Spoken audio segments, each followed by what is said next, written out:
حضور اکرم صلی اللہ علیہ وآلہ وسلم نے فرمایا، جس شخص نے اپنی بیوی کا ہاتھ پکڑا محبت کے طور پر، اللہ تعالیٰ اس کے لیے 5 نیکیاں لکھتے ہیں۔ اگر اس سے معانقہ کیا تو 10 نیکیاں، اگر بوسہ لیا تو 20 نیکیاں، پھر اگر مباشرت کرے تو بسم اللہ الرحمن الرحیم۔ ناظرین، بعض لوگ اپنی بیویوں کو ستاتے ہیں۔ بیوی سے ذرا سی گستاخی ہو جائے تو بیوی کو ڈنڈا لے کر پٹائی کرتے ہیں، کہتے ہیں کہ تم کو ناز کرنے کا کیا حق ہے۔ لیکن سنیے، سرور عالم صلی اللہ علیہ وآلہ وسلم سے زیادہ کون غیرت مند ہو سکتا ہے؟ آپ صلی اللہ علیہ وآلہ وسلم نے فرمایا، اے عائشہ، جب تو روٹھ جاتی ہے، ناز کرتی ہے تو مجھے پتہ چل جاتا ہے۔ عرض کیا، اے میرے پیارے نبی، میرے ماں باپ آپ پر قربان ہوں، آپ کو کیسے معلوم ہوتا ہے کہ میں آج کل روٹھی ہوئی ہوں؟ حضور صلی اللہ علیہ وآلہ وسلم نے فرمایا کہ جب تو مجھ سے روٹھ جاتی ہے تو قسم اس طرح کھاتی ہے، ابراہیم کے رب کی قسم، اور جب خوش رہتی ہے تو کہتی ہے کہ محمد کے رب کی قسم۔ اور آپ صلی اللہ علیہ وآلہ وسلم نے ارشاد فرمایا کہ اے دنیا والو، سن لو، جو لوگ اپنی بیویوں کو پیٹ پیٹ کر سیدھا کر رہے ہیں وہ کمینے لوگ ہیں۔ تفسیر روح المعانی میں علامہ آلوسی رحمۃ اللہ علیہ نے اس روایت کو نقل کیا ہے کہ حضور اکرم صلی اللہ علیہ وآلہ وسلم ارشاد فرماتے ہیں کہ کریم و شریف اور لائق شوہروں پر یہ عورتیں غالب آ جاتی ہیں کیونکہ جانتی ہیں کہ یہ ناز اٹھا لے گا، اور کمینے شوہر ڈنڈے کے زور سے، گالی گلوچ سے ان پر غالب آ جاتے ہیں۔ سرور عالم صلی اللہ علیہ وآلہ وسلم فرماتے ہیں کہ میں پسند کرتا ہوں کہ میں کریم رہوں چاہے مغلوب رہوں، اور میں یہ پسند نہیں کرتا کہ کمینہ اور بد اخلاق بن کر ان پر غالب آ جاؤں۔ حکیم الامت رحمۃ اللہ علیہ فرماتے ہیں کہ ایک عورت سے اپنے شوہر کے کھانے میں نمک تیز ہو گیا۔ وہ غریب آدمی تھا، 6 مہینے کے بعد مرغی لایا تھا۔ 6 مہینہ تک دال کھا کھا کر اس کی زبان مرغی کھانے کے لیے بے چین تھی، مگر نمک تیز کر دیا۔ لیکن اس نے اپنی بیوی کو کچھ نہیں کہا، چپ چاپ کھا لیا اور کہا کہ یا اللہ، اگر میری بیٹی سے نمک تیز ہو جاتا تو میں یہ پسند کرتا کہ میرا داماد اس کو معاف کر دے، میرے کلیجہ کے ٹکڑے کو کچھ نہ کہے، تو یہ میری بیوی بھی کسی کے کلیجے کا ٹکڑا ہے، کسی ماں باپ کی بیٹی ہے، اور اے خدا تیری بندی ہے، بس میں تیری رضا کے لیے اس کو معاف کرتا ہوں۔ حکیم الامت رحمۃ اللہ علیہ حضرت تھانوی اپنے واعظ میں بیان فرماتے ہیں کہ جب اس کا انتقال ہو گیا تو اسے ایک بزرگ نے خواب میں دیکھا۔ پوچھا، بھائی تیرا کیا معاملہ ہے؟ اس نے کہا، اللہ نے مجھ سے فرمایا کہ تو نے یہ گناہ کیا ہے، میں سمجھا کہ اب دوزخ میں جاؤں گا۔ آخر میں اللہ تعالیٰ نے فرمایا کہ جاؤ، تم کو معاف کرتا ہوں اس نیک عمل پر کہ تم نے میری بندی کی ایک خطا معاف کی تھی اور اس کو ڈنڈا نہیں مارا، اس کو گالی نہیں دی۔ جس دن میری بندی سے نمک تیز ہو گیا تھا تو تم نے اس کی خطا کو معاف کر دیا، اس کے بدلہ میں آج میں تم کو معاف کرتا ہوں۔ ناظرین، حضرت تھانوی رحمۃ اللہ علیہ فرماتے ہیں، جتنا زیادہ تہجد پڑھنے والے اور زیادہ ذکر کرنے والے ہیں، اگر اہل اللہ کی صحبت یافتہ نہ ہوں تو اکثر ان میں غصہ پیدا ہو جاتا ہے۔ وہ کہتے ہیں کہ مجھ پر ذکر کا جلال چڑھا ہوا ہے، حالانکہ تجھ پر شیطان کا وبال چڑھا ہوا ہے۔ ذکر سے تو اللہ کی مخلوق پر اور مہربان ہونا چاہیے، مگر تو اتنا گرم ہو گیا کہ اپنے کو ہر وقت فرشتہ سمجھتا ہے۔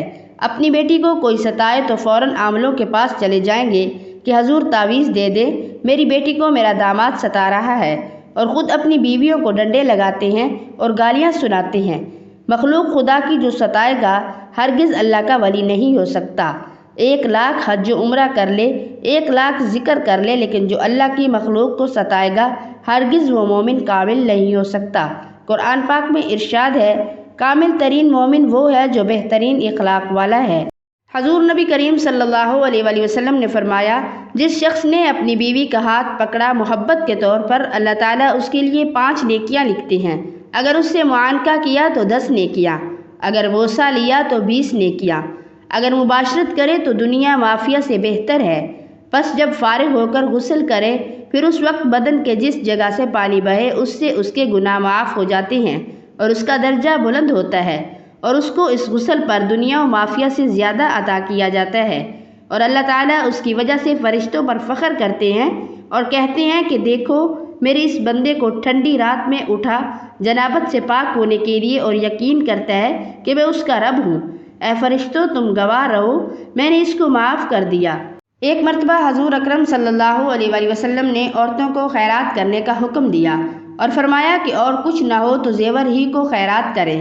حضرت زینب رضی اللہ تعالیٰ عنہ نے یہ حکم سن کر اپنے خاوند حضرت عبداللہ بن مسعود رضی اللہ تعالیٰ عنہ سے کہا کہ تم جا کر رسول اللہ صلی اللہ علیہ وآلہ وسلم سے پوچھو، اگر کچھ حرج نہ ہو تو جو کچھ مجھے خیرات کرنا ہے وہ میں تمہیں کر دوں، تم بھی تو محتاج ہو۔ حضرت عبداللہ بن مسعود رضی اللہ تعالیٰ عنہ نے کہا کہ خود تم جا کر پوچھو۔ یہ مسجد نبوی علیہ صاحبۃ الصلاۃ والسلام کے دروازے پر حاضر ہوئی اور وہاں دیکھا کہ ایک بیوی اور کھڑی تھی اور وہ بھی اسی ضرورت سے آئی تھی۔ ہیبت کے مارے ان دونوں کو جرأت نہ پڑتی تھی کہ اندر جا کر خود نبی کریم صلی اللہ علیہ وآلہ وسلم سے پوچھتی۔ حضرت بلال رضی اللہ تعالیٰ عنہ نکلے تو ان دونوں نے کہا کہ حضرت سے جا کر کہو کہ دو عورتیں کھڑی ہیں، پوچھتی ہیں کہ ہم لوگ اپنے خامدوں اور یتیم بچوں پر جو ہماری گود میں ہوں صدقہ کر سکتے ہیں یا نہیں۔ بلال رضی اللہ تعالیٰ عنہ سے چلتے چلتے یہ بھی کہہ دیا کہ تم یہ نہ کہنا کہ ہم کون ہیں۔ حضرت بلال رضی اللہ تعالیٰ عنہ نے عرض کیا، نبی کریم صلی اللہ علیہ وآلہ وسلم نے فرمایا کہ کون پوچھتا ہے؟ حضرت بلال رضی اللہ تعالیٰ عنہ نے کہا کہ ایک قبیلہ انصار کی بیوی ہے اور ایک زینب۔ آپ صلی اللہ علیہ وآلہ وسلم نے فرمایا کہ کون زینب؟ انہوں نے کہا کہ عبداللہ بن مسعود رضی اللہ تعالیٰ عنہ کی بیوی۔ آپ صلی اللہ علیہ وآلہ وسلم نے فرمایا، کہہ دو کہ ان کو دوہرا ثواب ملے گا، قرابت کے پاسداری کا علیحدہ اور صدقہ کرنے کا علیحدہ۔ ناظرین، حضرت زید بن حارثہ رضی اللہ تعالیٰ عنہ اپنی ایک گھوڑی لے کر حضور اقدس صلی اللہ علیہ وآلہ وسلم کی خدمت میں حاضر ہوئے جس کا نام شبلہ تھا، اور انہیں اپنے مال میں سے کوئی چیز اس گھوڑی سے زیادہ محبوب نہیں تھی، اور عرض کیا کہ یہ گھوڑی اللہ کے لیے صدقہ ہے۔ حضور صلی اللہ علیہ وآلہ وسلم نے اسے قبول فرما کر ان کے بیٹے حضرت اسامہ بن زید کو سواری کے لیے دے دی۔ حضرت زید بن حارثہ رضی اللہ تعالیٰ عنہ کو یہ اچھا نہ لگا کہ ان کی صدقہ کی ہوئی گھوڑی ان ہی کے بیٹے کو مل گئی۔ یوں صدقہ کی ہوئی چیز اپنے گھر واپس آ گئی۔ حضور صلی اللہ علیہ وآلہ وسلم نے اس ناگواری کا اثر ان کے چہرے پر محسوس فرمایا اور ارشاد فرمایا، اللہ تمہارے اس صدقہ کو قبول کر چکے ہیں، لہٰذا اب یہ گھوڑی جسے بھی مل جائے تمہارے اجر میں کوئی کمی نہیں آئے گی۔ حضرت عبداللہ بن زید عبدالبہ رضی اللہ تعالیٰ عنہ، جنہوں نے خواب میں فرشتے کو آذان دیتے ہوئے دیکھا، وہ فرماتے ہیں کہ انہوں نے حضور صلی اللہ علیہ وآلہ وسلم کی خدمت میں حاضر ہو کر عرض کیا، یا رسول اللہ صلی اللہ علیہ وآلہ وسلم، میرے یہ باغ صدقہ ہیں، میں اللہ اور اس کے رسول کو دے رہا ہوں، وہ جہاں چاہیں خرچ کر دے۔ جب ان کے والدین کو معلوم ہوا تو انہوں نے حضور صلی اللہ علیہ وآلہ وسلم کی خدمت میں حاضر ہو کر عرض کیا، یا رسول اللہ صلی اللہ علیہ وآلہ وسلم، ہمارا گزر تو اسی باغ پر ہو رہا تھا، ہمارے بیٹے نے اسے صدقہ کر دیا۔ حضور صلی اللہ علیہ وآلہ وسلم نے وہ باغ ان کو دے دیا۔ پھر جب ان دونوں کا انتقال ہو گیا تو پھر وہ باغ ان کے بیٹے حضرت عبداللہ بن زید رضی اللہ تعالیٰ عنہ کو وراثت میں مل گیا اور وارث بن کر اس باغ کے مالک ہو گئے۔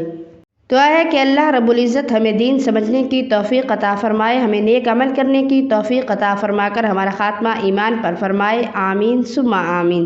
ناظرین، اللہ تعالیٰ کے 99 ناموں میں سے ایک نام کمنٹ باکس میں ضرور ٹائپ کریں۔